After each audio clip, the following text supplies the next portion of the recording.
This Week in Richmond is made possible in part by Dignity Memorial, caring for our communities with a network of funeral homes and cemeteries in Virginia and throughout North America. More information about Dignity Memorial's providers is online at dignitymemorial.com. Alpha Natural Resources, an energy company dedicated to respecting the land. Alpha Natural Resources, we power the world through the energy of our people. Haley Buick GMC, the place for a new Verano or Terrain Denali, in Richmond and online at haleybuickgmc.com. Everywhere there are lighting poles, there's one more opportunity to save money. Intelligent Illuminations provides cost-effective wireless lighting solutions for roadway or area outdoor lights. Additional support is provided by these sponsors.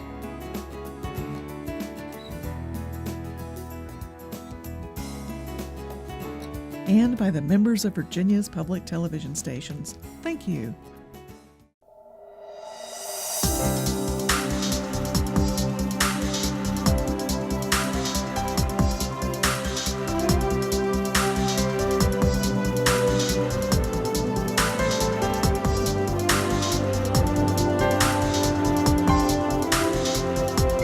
Welcome to This Week in Richmond. Today we have the opportunity of welcoming two friends back, two leaders in the Commonwealth who will be talking and giving you an update on something that they talked about a little over a year ago, something called the Blueprint. And so we have Barry DuVal, who leads the Virginia Chamber, Paul Koonce, who's also involved with the Chamber with Dominion, to give us some updates. But before you do that, Barry, our viewers, probably most of them know about the work of the Chamber. They know their local chambers. Right. But tell them about the Virginia Chamber. Well, David, thank you for having Paul Koonce and I back here. The Virginia Chamber works with local chambers. Most businesses belong to their local chamber. The Virginia Chamber represents the business community throughout the Commonwealth of Virginia. There are over 50,000 businesses that belong to a local chamber. About 20,000 of those businesses belong directly to the state chamber.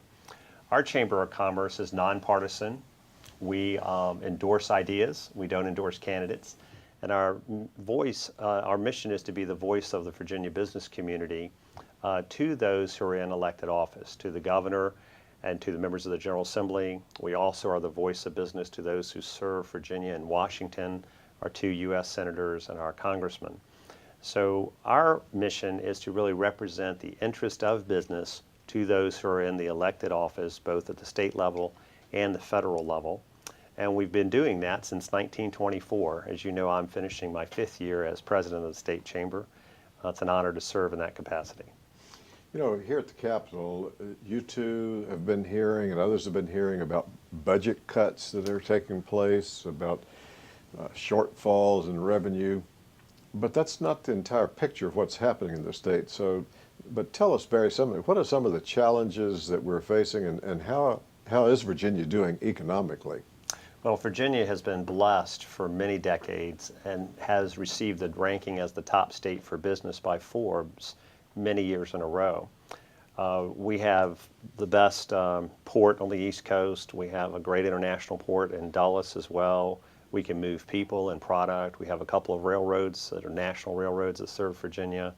We have a lot of attributes that help Virginia achieve this #1 state for business. But people reading the newspapers recently have seen these budget cuts. About 60% of the state budget comes from withholdings of employees. And what's happened is that the Department of Defense has started dramatically to reduce employment and spending in Virginia. And as many of your viewers know, Virginia is the #1 recipient of Department of Defense dollars per capita, and actually #2 recipient in real dollars of any state in the nation. So as the federal government begins to pare back their spending, the Virginia employment is being reduced. That is impacting the state budget. So the members of the General Assembly and the governor just recently came together in a bipartisan way and came up with a plan to reduce the budget shortfall and to amend the budget, and we commend them for that. But Virginia is in transition. We are facing some challenges that we haven't had in the past, and that's one of the reasons the business community has tried to organize itself around an effort to help assist public policymakers in diversifying the Virginia economy.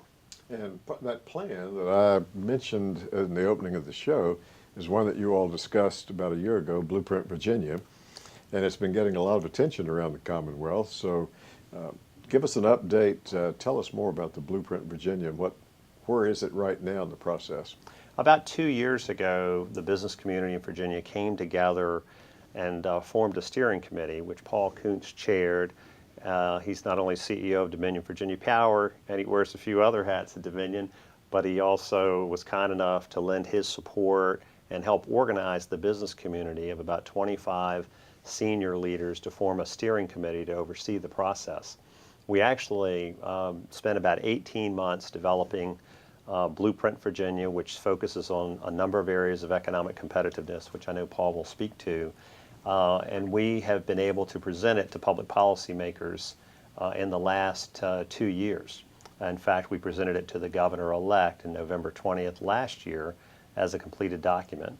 And I wanted to tell you that we brought you a copy of it today. This is the executive summary, David. Thank you. And I will, wanted you to have a yes. copy, and Thank people you. who are interested can go on our website at vachamber.com. Yes, I think we even have a graphic of this that our viewers can see, and as you said, the website is vachamber.com. I think the secret of the momentum has been the broad-based participation and the leadership from the steering committee that Paul Koonce has been able to provide.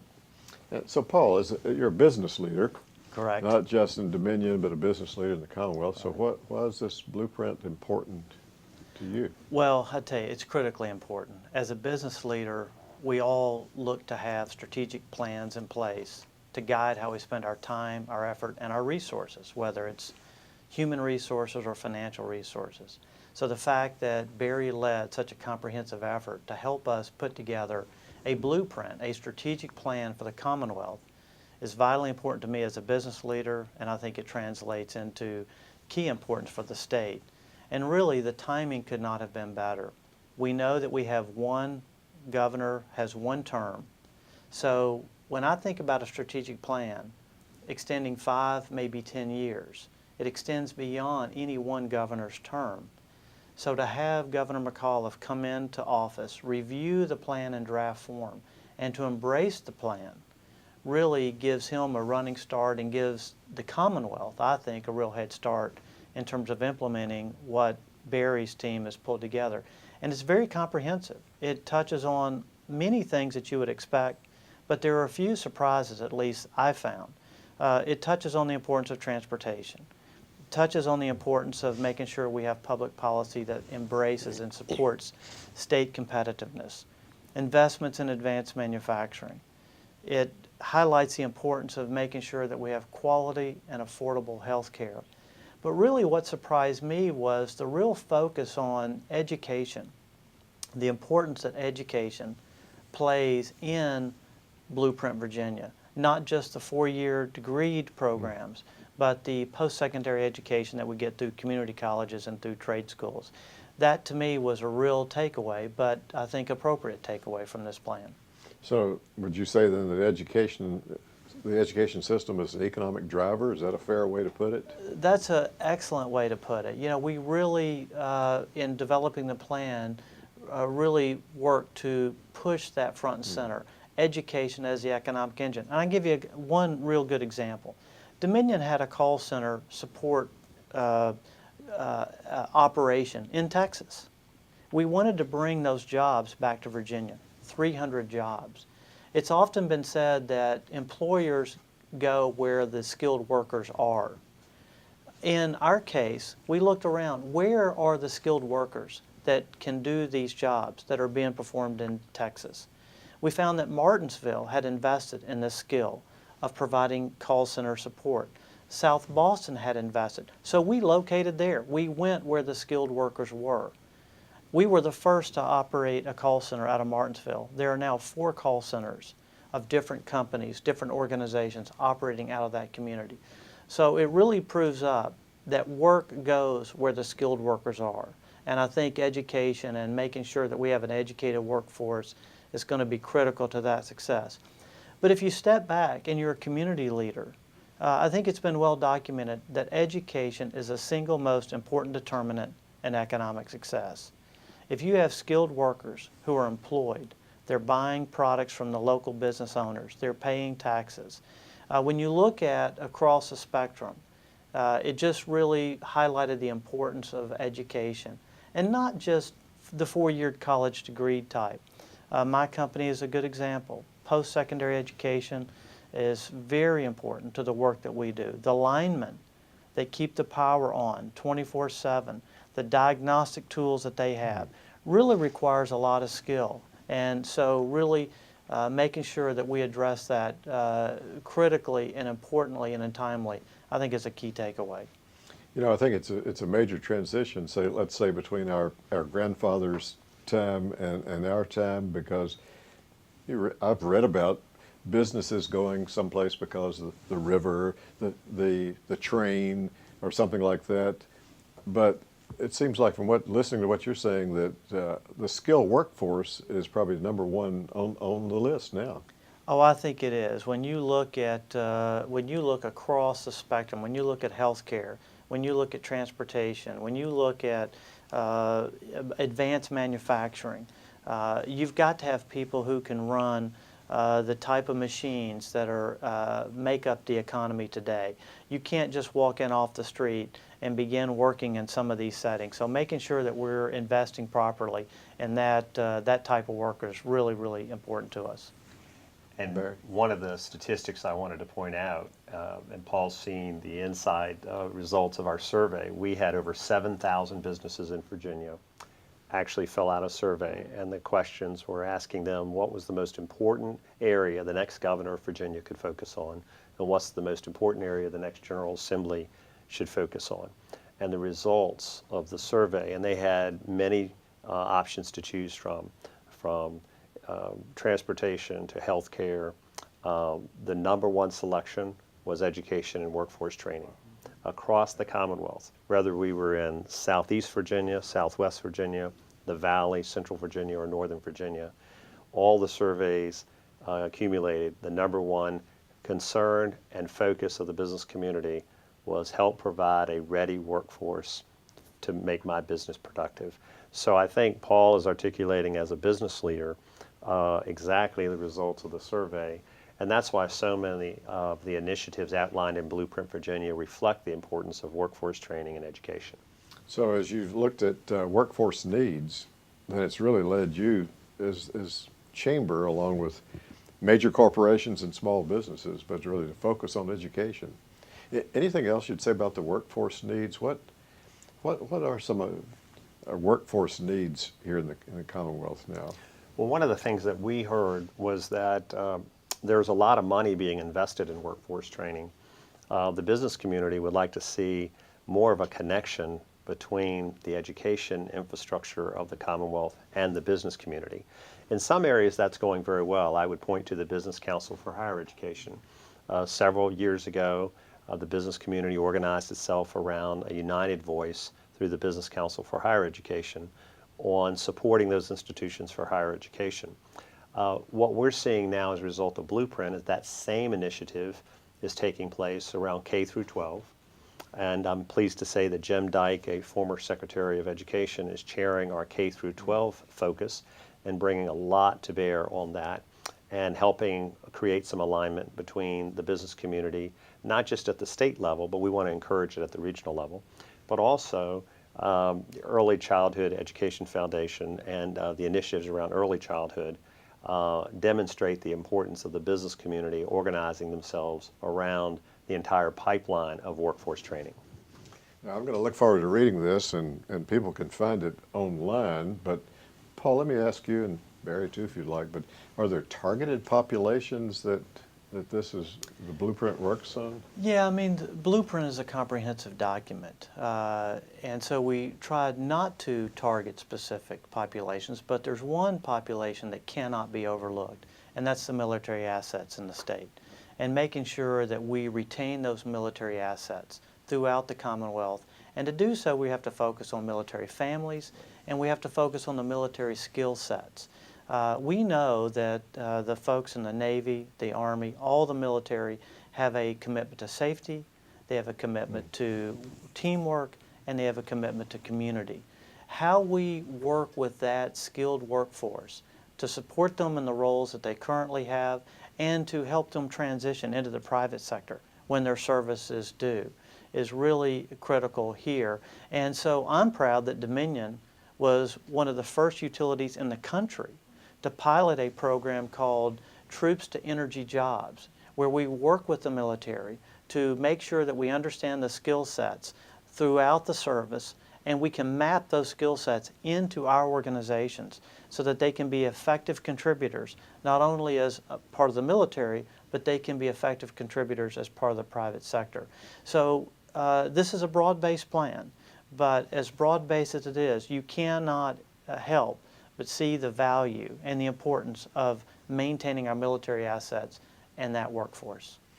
You know, I think it's moving all across all areas. In healthcare, the Commonwealth is even looking at what are some positions that veterans come out of service having skills, but they don't fit into positions that we license. And so the healthcare is looking at that too. So Exactly. it's going to be a And there's a Virginia Workforce Board that has been renamed recently, and I have the honor of serving on that board. And we are working to help with that certification process, and we're hoping to advance more and more public policy that will help recognize the skills of our veterans, provide the ability to provide a certification so that they can move into the private sector, whether it's in healthcare, transportation, or energy, in a more efficient way. We have so much opportunity here in Virginia, and I think organizing ourselves around this blueprint and speaking with one voice as a business community to those who are in the elected office will help develop some investment priorities for our Commonwealth and for regions within the Commonwealth. So, Barry, then what else should Virginia be focusing on to improve our economy, both on the state level and on regional levels? What do we need to do? Well, I think aligning the business community regionally with their local education infrastructure is just as important. You know, Virginia grows and prospers along economic boundaries. And while we have political boundaries that represent individuals, it's really the economic boundaries that cause us to grow and prosper. So Blueprint contemplates the implementation of these strategies with local business leaders and local economic development leaders and local elected officials. So we're hoping to continue to roll out the Blueprint. Thank you for the opportunity today to make it more public. But we hope to continue to work with regional councils throughout the Commonwealth to implement some of the initiatives within Blueprint. I just want to say one last word about the education pipeline. On October the 14th, we hosted the Early Childhood Education Foundation initiative, and we were fortunate to have another business leader in Virginia, Mike Petters, who's CEO of Huntington Ingalls, which, as you know, owns the shipyard, speak to the importance of early childhood education. So we find that also to be a targeted population, Paul, in a way, just as the veterans are, because we find that if we can focus early enough and provide early learning opportunities for our students, that the pipeline just gets stronger and ultimately the workforce gets stronger. So it was a real honor to have the largest manufacturer employer in Virginia talking about the importance of early childhood to the pathway of workforce in Virginia.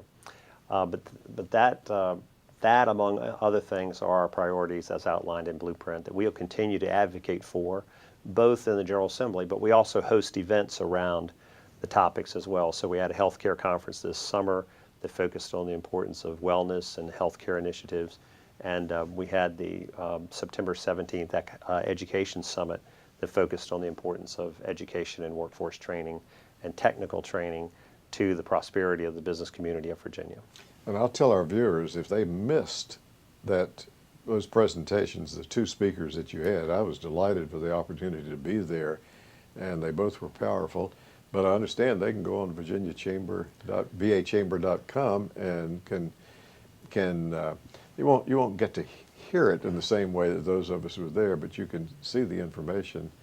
And we were talking before the program began about one of the speakers, the one you referenced to, who talked about the pre-K being comparable to the design stage. Yeah, yes. I think the analogy that was used at this Early Child Summit was comparing pre-K stimulation sometimes it's called education, but you really want to stimulate a child at age 3 and 4 so that they really develop the cognitive skills that they're ultimately going to need. But he compared it to engineering design.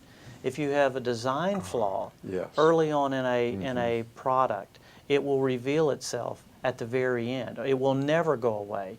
And his point was at the Early Child Summit was we need to think about education in that same way.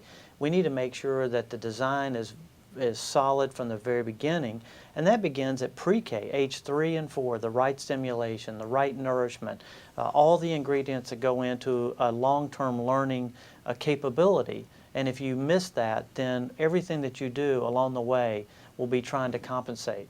So let's not do that. Let's get it right from the start. Yeah, one of the delightful things has been over the years to see pre-K become something that's not a partisan issue. Absolutely. At one time it maybe was, but it's not now. Yeah, absolutely. I mean, I think as we look at workforce, we look at business competitiveness, we look at economic competitiveness, not just against other states, but globally. I think we've concluded that workforce training, and education really all begins at the very beginning of the pipeline, which is pre-K. It's not a political issue. It's a resource issue. It takes funding, and that's challenged right now. But it's a bipartisan issue, one that we hope the governor and the General Assembly can work together with to solve. And I thank you for referencing our website. People who are interested may want to know how to get involved in implementing Blueprint, David. And if they would like to get involved, we have 10 industry councils where people can come and get involved in the ongoing updates of Blueprint, as well as get involved in the future plans that we have for Blueprint, which I can speak to in a minute. But we have an industry council on education and workforce and transportation and healthcare and the environment and military and veterans affairs and several other areas. They may be interested in getting involved and being a part of the implementation of Blueprint. So I would encourage them to go to our website and sign up for an industry council. So it's been well accepted by the business community across the Commonwealth? I would let Paul speak to that because he's in the stream of CEOs, but I think the regional chambers have certainly embraced Blueprint, and several hundred organizations. Tell us, Paul. Yeah, I tell you, the work that Barry and his entire staff have done has been tremendous. There have been over 7,000 businesses involved, as Barry mentioned earlier, 30 community meetings where you could gather stakeholder input at the local level, which is what it's going to take to be successful, and over 2,500 individuals. So as I travel around the state in my job as CEO of Dominion Virginia Power, I hear a lot of really good energy, good feedback about the work that Barry's done in helping us put together Blueprint Virginia. Thank you, Paul. So Barry, we got another minute and a half. So what's coming up now in Blueprint? What are some of the signature events? Well, I'd like to invite people who are interested in seeing the update on Blueprint Virginia to go on our website and sign up for our December 5th Economic Summit. I'm also able to say that the governor of Virginia will be there along with Secretary Maurice Jones to roll out the details of their statutory required plan. And the governor is on the right track with this plan, the new Virginia economy. And December 5th at our Economic Summit, the governor will roll out the details, a lot of which will be built upon the Blueprint Virginia. We also anticipate announcing a dashboard where we'll have an updated website next year, keeping track of the successes of Blueprint and the challenges still ahead. And then we hope to announce the details of an annual State of the Commonwealth report, which will overview every region of Virginia and how that region's doing economically, but also overview the Commonwealth of Virginia from the private sector perspective of how we're doing in this competitive world in which we do business. You know, Virginia competes with 49 other states and 200 developed countries.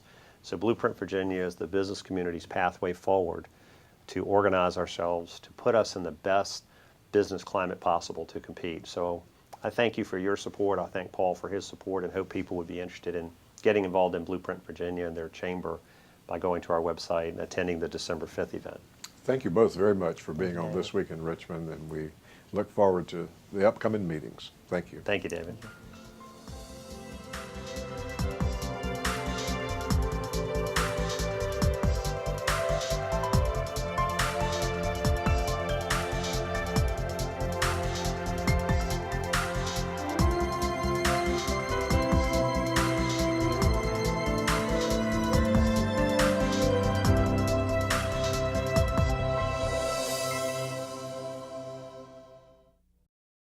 This Week in Richmond is made possible in part by Dignity Memorial, caring for our communities with a network of funeral homes and cemeteries in Virginia and throughout North America. More information about Dignity Memorial's providers is online at dignitymemorial.com. Alpha Natural Resources, an energy company dedicated to respecting the land. Alpha Natural Resources, we power the world through the energy of our people. Haley Buick GMC, the place for a new Verano or Terrain Denali, in Richmond and online at haleybuickgmc.com.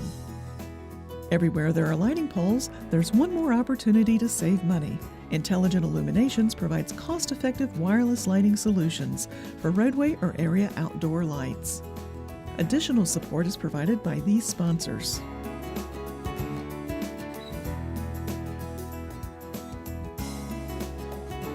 And by the members of Virginia's public television stations. Thank you.